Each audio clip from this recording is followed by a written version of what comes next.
નામ ન બોલી શકાય, કૃષ્ણ નામ ન બોલી શકાય તો રોજ એને પ્રાર્થના તો કરી શકાય. કેવી પ્રાર્થના?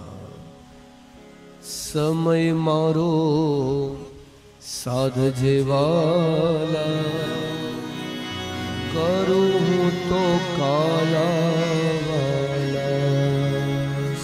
સમય મારો સાધજે વાલા, કરું તો કાલા વાલા. અંત સમય જ્યારે આવશે ત્યારે દેહનું નહીં રહે ભાર. અંત સમય જ્યારે આવશે ત્યારે દેહનું નહીં રહે ભાર. અંત સમય જ્યારે આવશે ત્યારે આ દેહનું નહીં રહે ભાર. અંત સમય જ્યારે આવશે ત્યારે દેહનું નહીં રહેવા.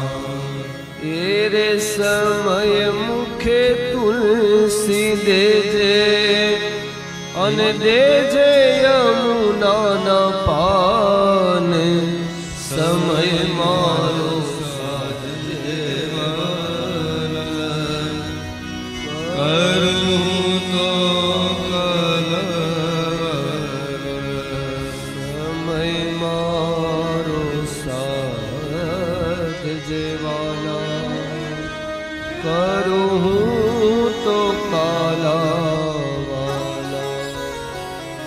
સમય મારો સાધજે વાલા, કરું તો કલવાલા. ઈશ્વર જોજે, સમય આવે ને ત્યારે આવીને ઊભો રહેજે. અંતે યામતી સા ગતિ. અંત સમયે જેવી સ્મૃતિ હોય, જેવું કર્મ હોય તેવો તેને દેહ મળે છે. કર્મ સુધારવા માટે કથા છે, કોઈને શિખામણ દેવા માટે કથા નથી. અને આ યુગમાં તો હાવ નો અપાય. જો આપીએ તો લગભગ એવી વાત કરે કે એ તમને આવડે છે ને એવું બધું. હમણે અમારે પ્રફુલભાઈ હમણાં કાશીમાં એક હારે અમારે એક ભાઈ હતા, એ મને ચાલુ ટ્રેનમાં અહીંથી કાશીમાં યાત્રા, કાશી કથા હજી 20 દિવસ પહેલા આપણી પૂરી થઈ. ચાલુ ટ્રેનમાં મને કે દાદા તમે જે કથા કરવાનો છો ને એ બધું મને આવડે જ છે. એણે મને એવું કીધું. મેં કીધું ભાઈ તમે જ કરજો. કા દાદા? કાલથી મેં કીધું તમે કરજો ને અમે સાંભળીશું. તમને મજા આવે, તમારે સાંભળવી હોય તો હું કથા કરીશ, ત્યારે તમે સાંભળજો. એ કે તમને જો એવો વહેમ હોય કે હું કથા સાંભળવા આવું છું તો કાઢી નાખજો મને. કે મને કે હું તો અયોધ્યા જઈને 2-5 દી મજા કરવાનો છું, પછી સમય મળશે તો હા હું તો ફરવા આવ્યો છું, કથા સાંભળવા થોડી આવ્યો છું. એમ મોજીલો માણસ હતો એ. આ પછી એવી કૃપા થઈ હું તો કે 7 દિવસમાં એ માણસ ક્યારેય ઊભો થઈ અને ફરવા નથી ગયો, 7 દિવસ કથા સાંભળી એને. પણ પહેલા તો એને એવો જ ખ્યાલ હતો હું તો કે આ જે થવાનું છે ને બધું મને ખ્યાલ છે, યાદ રહી ગયું છે. અને જેટલું વધારે યાદ રહે ને એટલી વધારે તકલીફ સમજવાની. ભૂલી જવામાં જેટલી મજા છે એટલું યાદ રાખવામાં મજા નથી. તમે જેટલું જલ્દી ભૂલતા શીખી જાશો ને એટલા જલ્દી સુખી થઈ જાશો. ક્યારથી શરૂઆત કરવી છે એ નક્કી તો કોણે કરવાનું? ભૂલતા ક્યારે શીખવું છે એ નક્કી કોણે કરવાનું? યાદ રહી ગયું હશે ને તો તકલીફ થશે. એક વગાડો બાપા, એક વગાડો.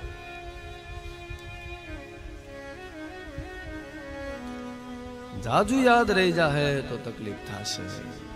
જેટલી વધારે યાદ શક્તિ ને એટલું વધારે હેરાન થવાનું. એટલે તો વર્ષો પહેલા કોકે અપમાન કર્યું એ યાદ રહી જાય છે. સારું યાદ રહેતો તો ક્યાં વાંધો છે. સમય ન હતો અને ત્યારે જેણે જે કીધું હોય ને બધું અત્યારે યાદ છે કે જોજે આજથી 10 વર્ષ પહેલા સમય નહોતો ને ત્યારે એને 2 ટકનું ખાવાનું નહોતું આપ્યું એમ. અરે એ યાદ રાખવા માટે ખરાબ સમય ન હતો. ખરાબ સમય આવે એનો અર્થ એ કે સમય તમારી પરીક્ષા લે છે કે કેટલો પરિપક્વ છે અને તમારા ખરાબ સમયે જ તમને બધું આપેલું છે.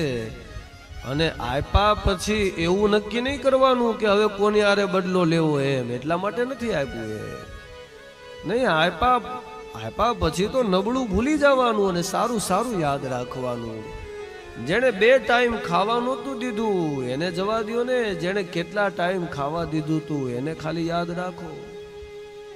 માણસ તો સાવ ઉલટું કરતો જાય છે. ખરાબ સમયમાં જેણે ન દીધું હોય તેને યાદ કર્યા કરે છે ને આપ્યું હોય એના ઘરે તો માણસ ડોકાવાય નથી જાતો. પછી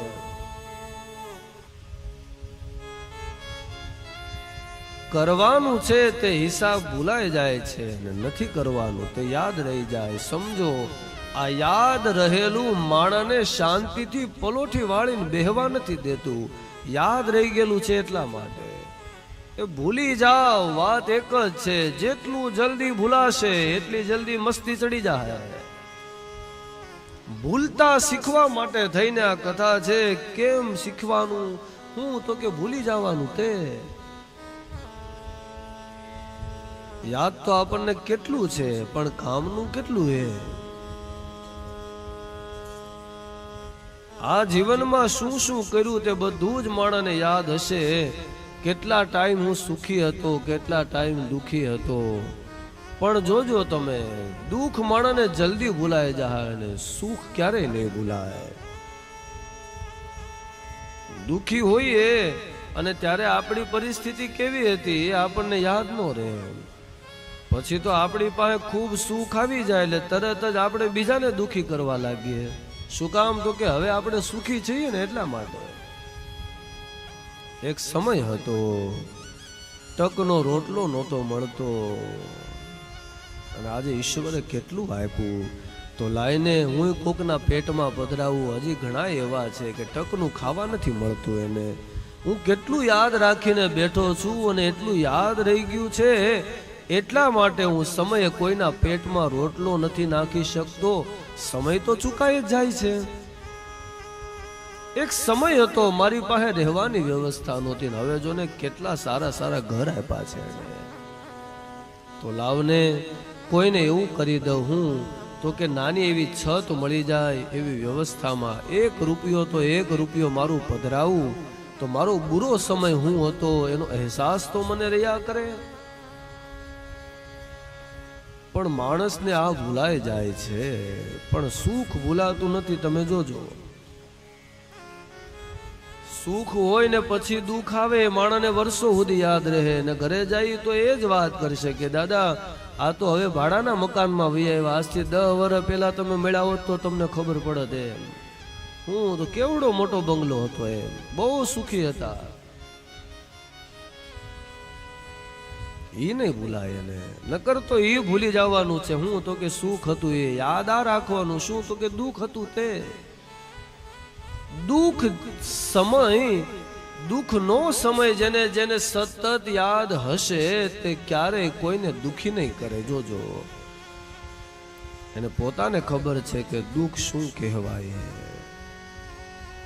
અને સુખી માણસ કોઈને સુખી નહીં કરી શકે. પોતે જ સુખી થવામાં પડ્યો છે. એટલા માટે જેને પોતાનું સુખ યાદ હશે એ પણ કોઈને સુખી નહીં જોઈ શકે. ભાડાના મકાનમાં આવ્યા પછી એવી વાતો કરશે કે આની પાસે પૈસો છે, અમારી પાસે હતો એ હું મજા કરી શકે. અમે એવી મજા કરેલી છે. અરે ભાઈ, એનું પ્રારબ્ધ છે, અત્યારે લણી રહ્યો છે. તારું પ્રારબ્ધ પૂરું થઈ ગયું છે. વાત ખાલી હિસાબની જ છે, બીજી કાંઈ વાત નથી. હિસાબ જલ્દી જેટલો ચોખ્ખો એટલા જીવવાની મજા છે. માટે સમય આવે તમારા સુખને ભૂલી અને દુઃખને યાદ કરો. માણા પાસે કેટલું છે તોય બીજાનું જોઈને તે દુખી થાય છે. એની પાસે છે અને મારી પાસે નથી એ વાતમાં જે આપણી પાસે છે એનું સુખ પણ માણસને ધીરે ધીરે ભૂલાઈ જાય છે. કોકની પાસે 2 લાખ રૂપિયા હોય, 5 લાખ રૂપિયા હોય, 10 લાખ રૂપિયા હોય, ને આપણી પાસે લાખ રૂપિયો પડ્યો હોય તો આપણે એની મજા ત્યારે જ લઈ શકીએ જ્યારે બીજાનું ન જોઈએ ત્યારે. નકર આપણા લાખ રૂપિયાની મજા તરત જ ઉડી જાય. તમે જોજો, તમારી પાસે હશે છતાં કોકની 5000ની હાડી ભાળીએ એટલે આપણી 2000ની હોય તો એની મજા તરત ઉડી જાય. તમે જુઓ, નકર આપણી પાસે સારી છે તો ક્યારેક એવો હિસાબ કરો, હું તો કે મેં 2000ની હાડી જે પહેરેલી છે ને એ 2000 રૂપિયામાં માણા આખા વરના એના કપડા લઈ આવે છે. 100 રૂપિયાની સાડી પહેરીને પોતાનું ગુજરાન ચલાવે છે. એવા લોકો છે, પણ માણસ જોશે કોને તો કે પોતાનાથી વધારે જેણે આપ્યું છે એને જોશે, અને એનાથી પોતાને મળેલા સુખની મજા તે સમયે નહીં લઈ શકે. એને એ સમયની રાહ જોવી પડે કે સામેવાળા પાસે 10-15 લાખ છે તો મારી પાસે આવે ત્યારે હું એ મજા લઈશ, અને 15 લાખ થઈ જાય પછી એને 25 લાખ વાળો દેખાવા માંડે કે જુઓ ને મારી કરતા તો હવે આની પાસે વધારે છે. પછી ઈ દોડમાં લાગી જાય માણસ, અંત ના આવે.